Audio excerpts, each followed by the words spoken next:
Ladies and gentlemen, it's Hot Legs, straight from the Wine Exchange, with wine expert Kyle Meyer. Burgundy scares a lot of people. It scares a lot of people for a number of reasons. A lot of people don't know what Burgundy is, okay? B, Burgundy, to the people that know what it is really expensive. And when stuff's really expensive, it's tough to take a flyer on something that may or may not be good. C, you don't know which producers are good, what vineyards are good. Burgundy's so confusing. There's so many factors in determining whether or not a Burgundy is going to be great. And the thing with Burgundy is there are no guarantees. So what we try and do when we taste wines and look and evaluate wines is we try and find as close to a sure thing as we possibly can. And once in a while, these sure things kind of pop up because it's Burgundy. And there is no such thing as a sure thing. We got a couple sure things here. A couple really outstanding wines that provide impeccable value, I mean amazing value, and from a very, very well-respected house. So first I want to talk a little bit about the house, BICHOT, B-I-C-H-O-T. Now BICHOT's been around for a long time. They started up in the 1830s, 1831 if memory serves. They've been a family concern the whole way. So-and-so begat so-and-so, and so-and-so begat so-and-so, and each one's taken their turn at running the domain, the négoce house.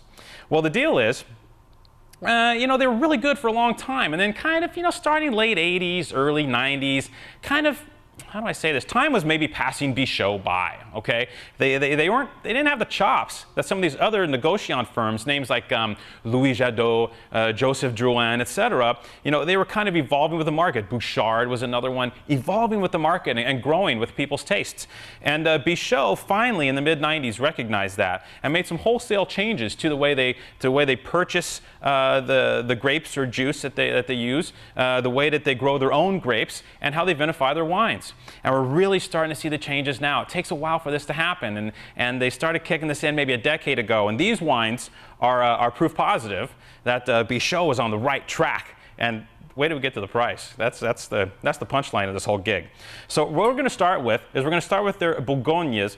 Actually, they're both Bourgognes. We're going to start with their Bourgogne Vieille Vigne white.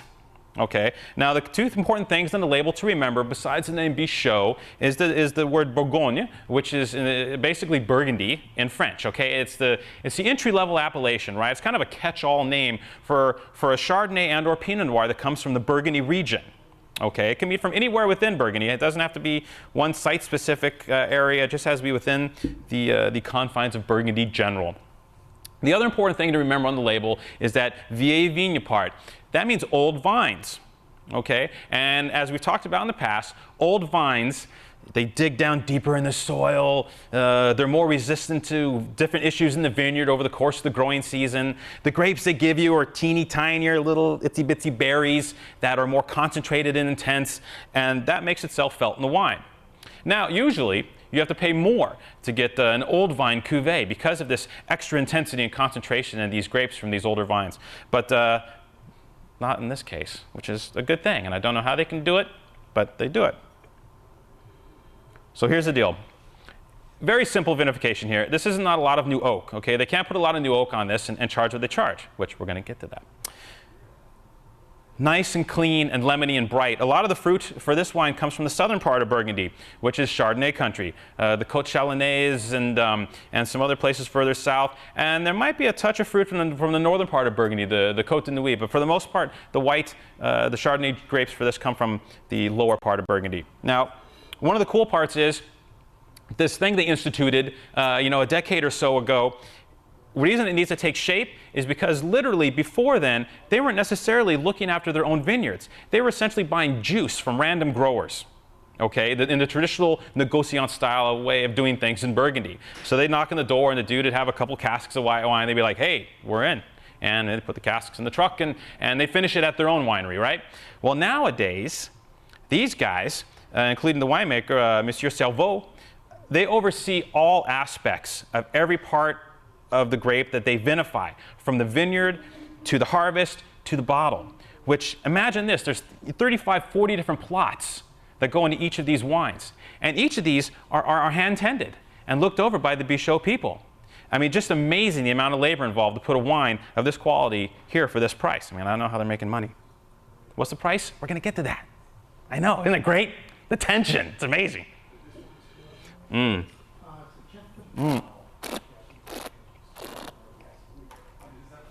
How great is this?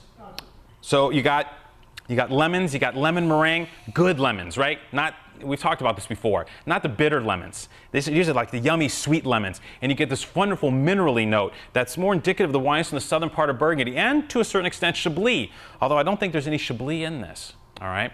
But what you get is a wine with character, huh? A wine with soul. And it's cheap. How cheap? Well, wait. It's really good. No oak. The red. Now, when they say old vines, these are old. Minimum vine age, I think, when I was talking to the winemaker, around 35 years. I mean, literally, there's what, a dozen vineyards in California of Pinot Noir and Chardonnay that are 35 years old.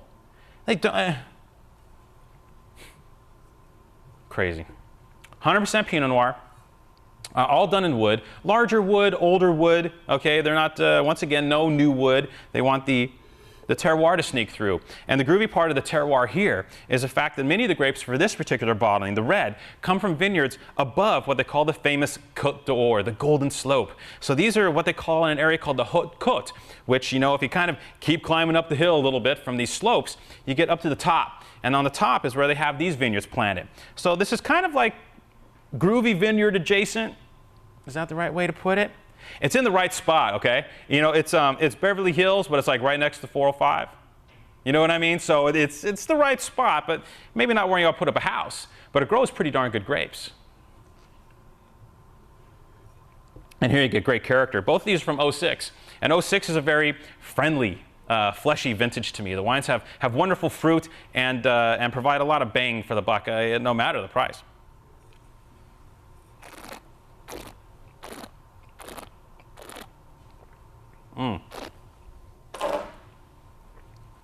Okay. $10 a bottle. We're selling the wine exchange. These selling for $10 a bottle. So, you know, in those Tony stores, those East Side New York stores, you know, friggin' Lower Manhattan stores, $12.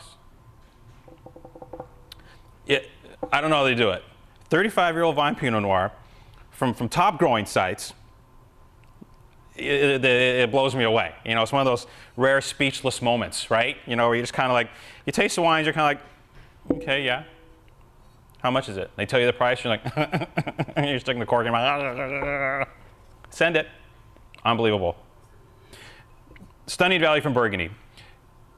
Probably the greatest Burgundy values I've tasted in the last half a dozen years.